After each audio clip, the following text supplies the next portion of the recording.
बांग्लादेश और भारत जी, ये दौरा बड़ा इंटरेस्टिंग होने वाला है बांग्लादेश का, क्योंकि इस बार एक बुलंद हौसले के साथ ये टीम आ रही है। हाल ही में पाकिस्तान को जाके उन्हीं के घर में 2-0 से हराया है। और इतना ही नहीं भाई साहब, उनके जो कप्तान है वो भी बहुत जबरदस्त आत्मविश्वास के साथ उन्होंने प्रेस कॉन्फ्रेंस की है भारत आने से पहले, और कह दिया है कि इतना आसान इस बार नहीं होने वाला है। हम तो हर मैच को चाहेंगे अंतिम सत्र तक ले जाएं और फिर वहां से देखते हैं ऊंट किस करवट बैठता है। लेकिन यहाँ ऊंट किस करवट बैठेगा, करेंगे उसी के बाद। स्वागत है आपका ESPN क्रिकेट को हिंदी में, और आप देख रहे हैं हिंदी रन आउट। सबसे पहले तो तालियों की गड़गड़ाहट के साथ स्वागत कीजिए, क्योंकि ये पहली बार हो रहा है कि पूरी की पूरी हिंदी टीम एक साथ नजर आ रही है। 1 2 3 4 5 6 लोग, और वेलकम हम करेंगे विशाल कर। स्वागत सभी का, विशाल, दया, राजन, निखिल और सभी के चहेते नवनीत। लेकिन विशाल, सबसे पहले आपकी तरफ हम आते हैं। ये बांग्लादेश आ रही है भारत, 7वें आसमान पर उनका कॉन्फिडेंस है। आप कितने कॉन्फिडेंट है भारतीय टीम से जो रैंक 1 है? और अभी तक बांग्लादेश जब भी भारत आई है, शायद आंकड़ा ये कहता है कि अभी तक कुछ उनके हाथ लगा नहीं है।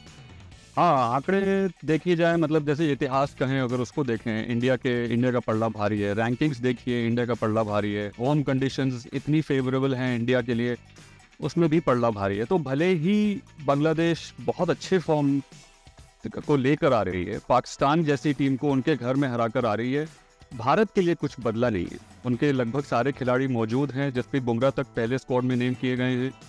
दुलीप ट्रॉफी में लगभग सारे अच्छे प्लेयर कुछ ना कुछ करके आ रहे हैं। तो बांग्लादेश चाहे कितना अच्छा कर चुकी हो, भारतीय प्लेयर्स को कोई ऐसी खास चिंता हो नहीं रही होगी। तो दया, काली मिट्टी की पिच मुकाबला, भारत आगे। फिलहाल वहां पर शांतो ने ये बोल दिया है कि भाई हम लोग बिल्कुल तैयार हैं, सिर्फ स्पिन तिकड़ी नहीं, उनका पेस भी इस बार दमदार है। उन्होंने तो ये भी बोला कि हम अंतिम सत्र तक ले जाएंगे, लेकिन मुझे तो नहीं लगता। नहीं, मैं नहीं मानता। मतलब पूरी तरह सम्मान के साथ उनका जो भी उन्होंने किया है। पिछले साल हाल ही में उन्होंने न्यूजीलैंड में भी हराया था। उनका घर में भी प्रदर्शन बहुत सुधरा है, पाकिस्तान को हराया। बट भारत में तो 3 दिन में मैच खत्म होते हैं। मुझे अभी भी लग रहा है वही होने वाला है।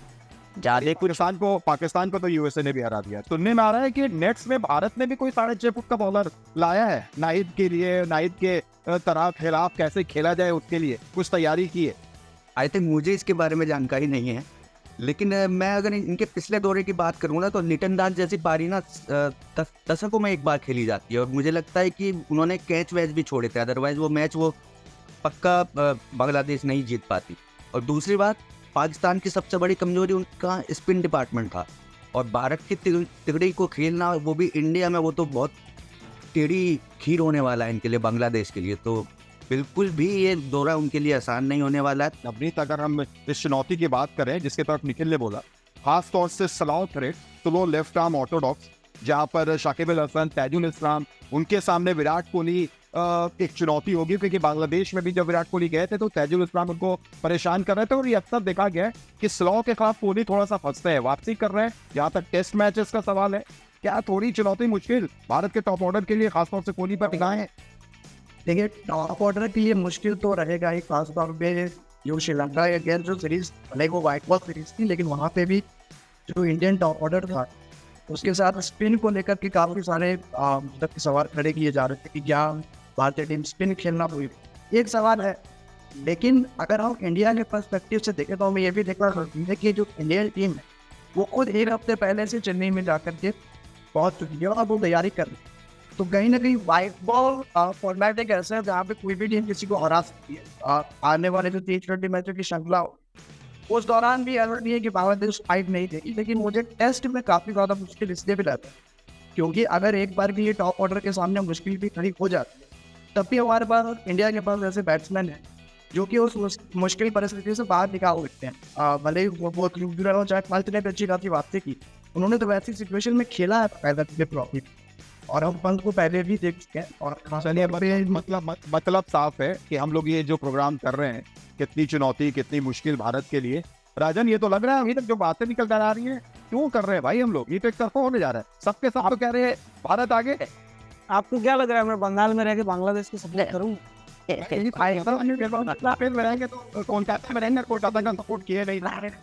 ऐसे बगल में है, हाल ही में बॉर्डर घूमने भी गया हुआ था, वहाँ से मैंने देखा थोड़े बांग्लादेश के तेज गेंदबाज अच्छा कर।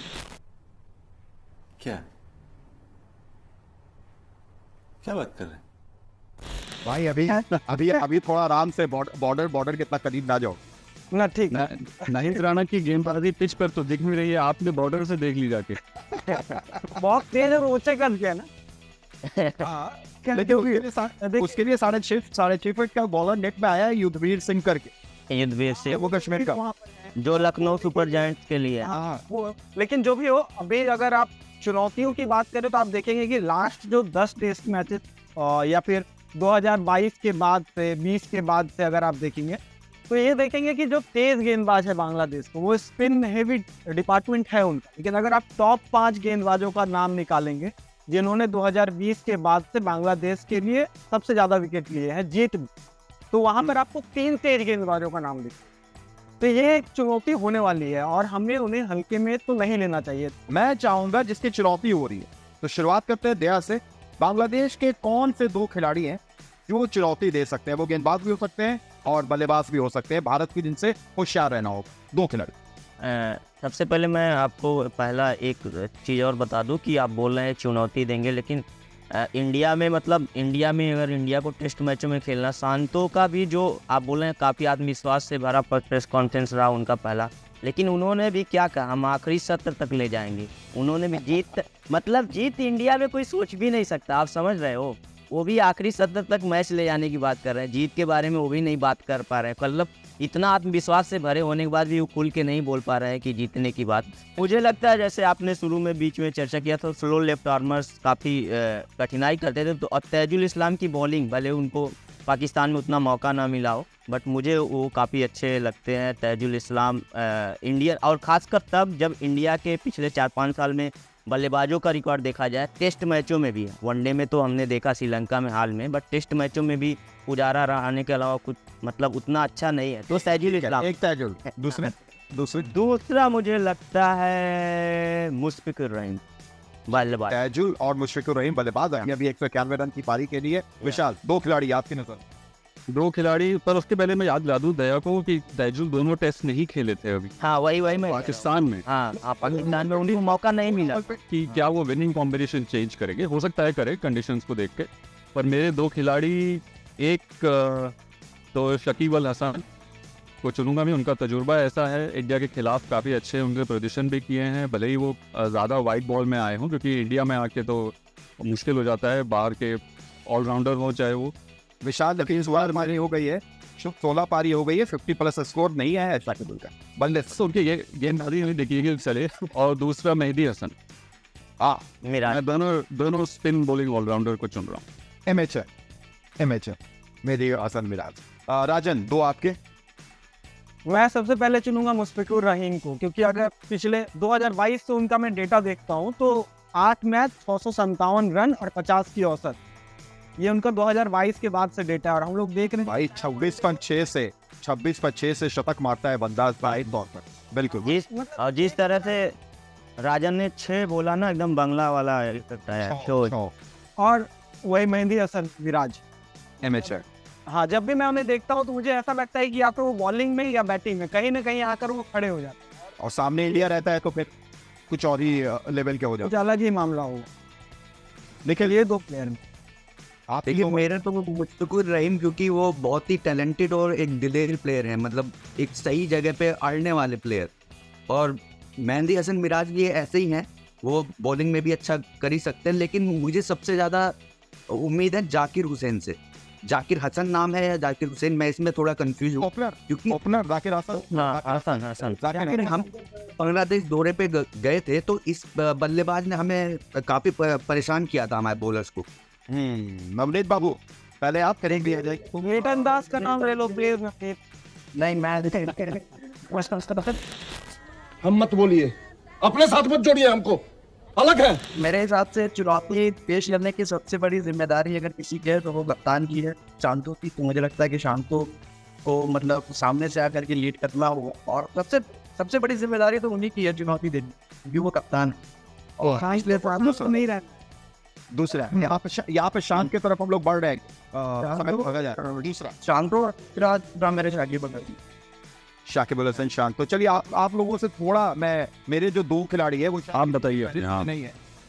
एक खिलाड़ी एक बिल्कुल युवा जिसको देख के मैं बहुत इंप्रेस हुआ, नाहिद राणा। जिस हिसाब से उनकी गेंदबाजी देखा है हमने, तो एक वो रफ्तार के सौदागर नाहिद राणा और दूसरे लिटन तो जो खिलाड़ी 26 पर 6 पर आके मैच को पलट देता है। तो मुझे लगता है कि इन दो के साथ ये दो खतरनाक खिलाड़ी होंगे जिन पर नजर रखनी होगी। लेकिन भारतीय टीम जैसा हम सब लोग जानते हैं WTC में नंबर 1, टेस्ट रैंकिंग में नंबर 1, इतना आसान बांग्लादेश के लिए होना नहीं है। आप क्या कहते हैं, आपके लिए क्या कहना है? आप अपने कमेंट करके जरूर बता सकते हैं। आपके दो खिलाड़ी कौन जीत रहा है, कौन हार रहा है, किसका पलड़ा भारी है? और जाते जाते राजन कुछ कह रहे थे जरूर। लिटन दास ने अपनी मीडिया से रिक्वेस्ट किया था कि प्लीज हमें पाकिस्तान सीरीज की याद ना दिलाएं। उसके बाद साइलेंट टाइम था क्योंकि हम अगले सीरीज हारने वाले। चलिए ठीक है, आप क्या कहते हैं? आप भी जरूर अपनी राय बताइएगा। बहुत बहुत शुक्रिया आप तमाम लोगों का जुड़ने के लिए। विशाल, राजन, निखिल, नवनीत, सारे लोगों का। दया, फिर होगी आपसे मुलाकात रन आउट की किसी और टॉपिक के साथ। कोई और टॉपिक लेकर हम जरूर आएंगे। तब तक जरूर फॉलो करें ESPN क्रिकेट को हिंदी।